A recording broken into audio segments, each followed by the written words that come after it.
Hello SGTB students, I am Pratima from SGTB. Students, today we are going to start Geography. Geography, Chapter 4, Agriculture. The transformation of a plant to a finished product involves three types of economic activities. These are primary, secondary and tertiary activities.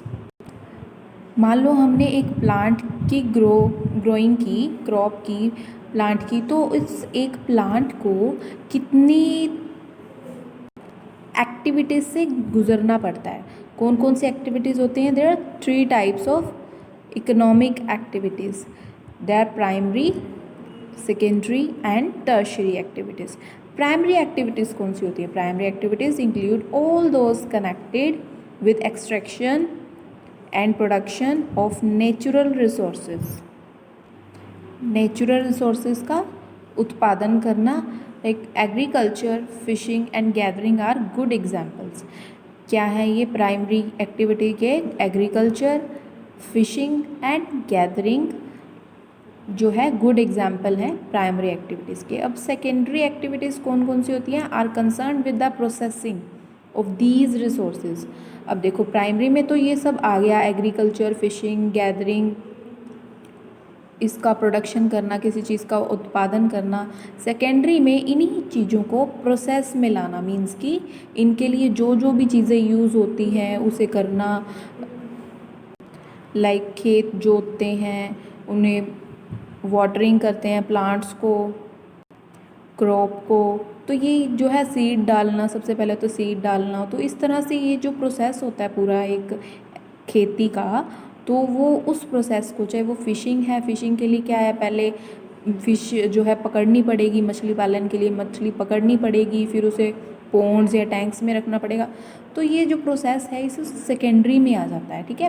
Manufacturing of steel, baking of bread and weaving of clothes are examples of the activities.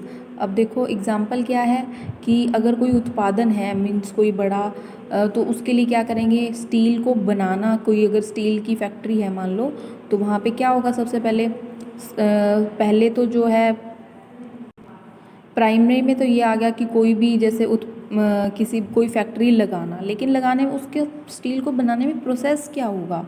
तो वो process आ गया उसका secondary में। अब banking of bread and weaving of clothes. अब एक धागा है सिंपल, उसका पूरा का पूरा एक कपड़ा बना देना, क्लॉथ बना देना, ये भी जो है सेकेंडरी में। अब जो क्लॉथ बनाने में जो प्रोसेस यूज़ हुआ वो क्या हुआ? Secondary activities.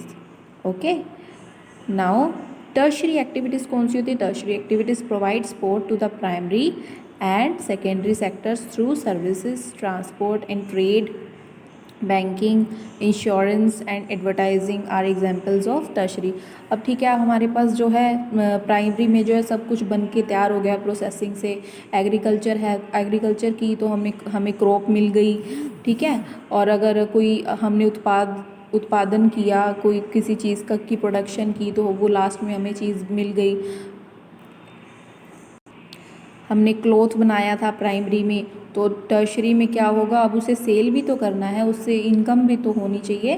तो इसलिए जो है इस तरह की सबसे पहले जो है ट्रांसपोर्ट से होके गुजरेगा, मींस कि जहाँ पे भी सेल हुआ है या करना है वहाँ पे ट्रांसपोर्ट के थ्रू लेके जाएंगे, ट्रेन, एरोप्लेन वगैरह से। ट्रेड, जो भी व्यापार में जो भी ट्रेडिंग होगी, उसकी जो भी मार्केटिंग होगी, बैंकिंग के थ्रू पैसा हम ले दे सकते हैं। इंश्योरेंस, एडवर्टाइजिंग, फिर बाद में जब जो सारा आपका प्रोडक्ट तैयार हो जाता है तो आप एडवर्टाइज़ भी करते हो, उन चीज़ों के लिए एडवर्टाइजिंग भी करवाते हो, ठीक है। तो ये प्राइमरी में क्या हो गया? जो कोई हमने एग्रीकल्चर करनी है, मीन्स कि उसके लिए हम रेडी हैं। फिशिंग करनी है, ये जो सब काम जो है ये प्राइमरी में आ जाते हैं, लेकिन उनको प्रोसेस में लाना इन चीज़ों को, वो आता है सेकेंडरी में। और जब लास्ट में जब ये चीज़ें बनकर हमारे पास तैयार हो जाती हैं, चाहे क्रॉप हो चाहे कुछ भी हो, तो वो उसका अब सेल करना, उसको उसकी मार्केटिंग बढ़ाना, एडवर्टाइजिंग करना, उसको एक जगह से दूसरी जगह लेके जाना ट्रांसपोर्ट के थ्रू, ये सब जो है टर्शरी में आ जाता है। Okay, now agriculture is a primary activity, it includes growing. Agriculture क्या है हमें पता है, प्राइमरी एक्टिविटी है। It includes growing crops, fruit, vegetables, flower and rearing of life stock. अब इसके अंदर क्या क्या आ जाता है, इसमें क्रॉप्स, खेती होती है, फ्रूट्स उगते हैं, वेजिटेबल्स उगती हैं, फ्लावर्स उगती हैं। Okay, in the world 50% of person are engaged in agriculture activities. World के अंदर 50% ऑफ पर्सनस जो हैं एग्रीकल्चर एक्टिविटी में एंगेज्ड हैं, लगे हुए हैं। 2/3 of India's population is still dependent on agriculture. जो 2/3 जो पॉपुलेशन है, 2/3 पॉपुलेशन है इंडिया की, वो अभी भी जो है पूरी तरह से एग्रीकल्चर पर ही डिपेंड कर रही है। Now favourable topography of soil and climate are vital for agriculture activities. अब देखो जो सोयल है, सोयल की क्वालिटी कैसी है, क्लाइमेट किस तरह का हो रहा है, जो हमने खेती की हुई है, तो ये सब चीज़ें जो है एग्रीकल्चर पे बहुत ज़्यादा प्रभाव डालती हैं। ठीक है, the land on which the crops are grown is known as arable land.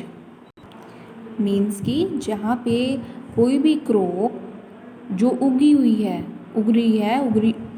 है मीन्स बिजी है क्रॉपिंग में, जो लैंड उसे अरेबल लैंड बोलते हैं। Okay, in the map you can see that agriculture activities is concentrated in those region of the world where suitable factors of the growing of crops exist.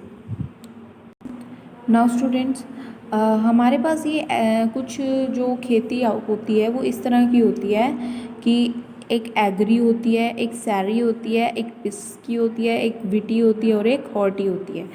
तो इसमें agriculture क्या होता है, the science and art of cultivation on the soil, raising crops and rearing life stock, it is called farming. Farming जो होती है agriculture होती है। फार्मिंग मीन्स कि सोयल के अंदर जो कल्टीवेशन, मतलब हल वगैरह चला के खेत जोत के सोयल को उपजाऊ बनाया जाता है और वहाँ पे क्रॉप्स जो है लगाई जाती है, उगाई जाती है, तो उसे फार्मिंग बोलते हैं। अब ये सैरी क्या होता है, सैरी students commercial rearing of silk worms, जहाँ पे सिल्क वॉर्म से सिल्क बनाई जाती है जिस वर्क में, उसे सेरीकल्चर बोलते हैं। आप इसको ऐसे लर्न कर सकते हो, एस फॉर सैरी, S for silk. Silk worm से सिल्क बनाकर उसे बेचा जाता है। ओके, तो ये इससे भी जो है फार्मर की इनकम रहती है, तो इसे सेरीकल्चर बोल सकते हैं। पिस्की कल्चर क्या होता है students, breeding of fish in specially constructed tanks and ponds. अलग अलग ब्रीड के लिए अलग अलग जो है स्पेशल टैंक्स बनाए जाते हैं, मीन्स कि मछली पालन होता है पिस्की कल्चर में। पिस्की कल्चर में क्या होता है, मछली पालन। अब आता है विटीकल्चर। विटीकल्चर में क्या होता है स्टूडेंट, इसमें ग्रेप्स की खेती की जाती है। ओके, नाउ लास्ट है हॉर्टिकल्चर। हॉर्टिकल्चर क्या होता है, growing vegetables, flowers and fruits for commercial use. Commercial use means कि व्यापार के लिए यूज़ किया जाता है स्पेशल। और इसमें किस किस की खेती होती है, सभी वेजिटेबल्स की, अलग अलग तरह के फ्लावर्स की, अलग अलग तरह के फ्रूट्स की, तो ये होते हैं horticulture. Okay students, now farm system. Agriculture और farming can be looked at as the system. ये जो है एग्रीकल्चर और फार्मिंग जो है एक सिस्टम पे डिपेंड करता है। द इम्पोर्टेंट इनपुट्स, हम कुछ अच्छा डालेंगे, कुछ लाइक सीड्स, फर्टिलाइजर्स, मशीनरी, अगर अच्छा डालेंगे तो हमें अच्छा मिलेगा।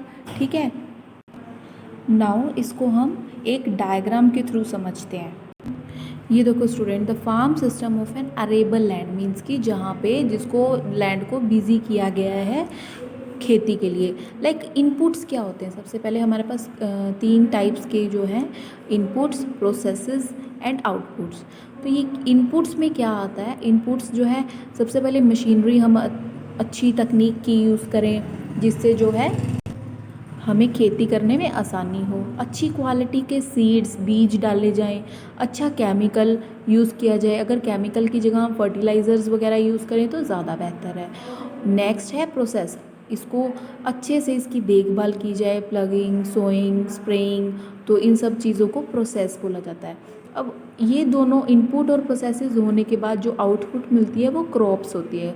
लास्ट में हमें क्रॉप मिल जाती है, जो भी खेती हुई होती है फसल मिल जाती है हमें, तो ये होती है उसकी आउटपुट, जो हमें इससे मिला आउटपुट। नेक्स्ट होता है कि फिज़िकल इनपुट्स क्या होते हैं। ये हमने कुछ इनपुट्स पढ़े थे, अब ये है फिज़िकल इनपुट्स। फिज़िकल इनपुट्स क्या होते हैं स्टूडेंट्स, अब ह्यूमन है, ह्यूमन के इनपुट्स क्या रहेंगे वो आएगा इसमें, जो ह्यूमन फिज़िकली वर्क करेगा। सबसे पहले तो स्टोरेज के लिए उसे जगह देखनी पड़ेगी, कैसे कहाँ वो स्टोर करके रखेगा, काफ़ी स्पेस होना चाहिए उसके पास क्रॉप के लिए। उसके बाद है लेबर मीन्स उसको उठाने के लिए उसकी साफ़ सफाई का ध्यान रखना, क्रॉप के अंदर कुछ अगर एक्स्ट्रा एडिड कुछ तिनका वगैरह है उसे छान कर अच्छे से अलग करके, तो उस तरह का काम लेबर करती है। मशीनरी अच्छी क्वालिटी की होनी चाहिए, लाइक अगर हमें गेहूँ निकालना है, उसका एक एक दाना निकालना है तो उसके लिए मशीनरी लगेगी।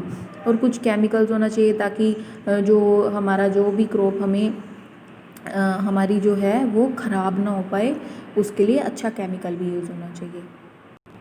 नेक्स्ट आता है student types of farming. Farming is practice various ways across the world depending upon the geographical conditions, demand of produce, labour and level of technology. Farming can be classified into 2 main types. सबसे पहले जो है इनके geographical condition पे depend मतलब देख के इसको बेस बना के, और जिसकी भी ज़्यादा डिमांड है उसको ध्यान में रखते हुए किसके ऊपर किस तरह की टेक्नोलॉजी का यूज़ होगा, तो इन सब चीज़ों का ध्यान रखते हुए हमारी जो फार्मिंग है उसे 2 पार्ट्स में डिवाइड किया गया है, मीन्स के 2 टाइप्स बनाए गए हैं। These are subsistence farming and commercial farming. ठीक है student, subsistence farming and commercial farming, इसके बारे में हम नेक्स्ट लेक्चर में रीड करेंगे आगे। तो अब तक आपको यहाँ तक अच्छे से रीड करना है। Okay students, thank you.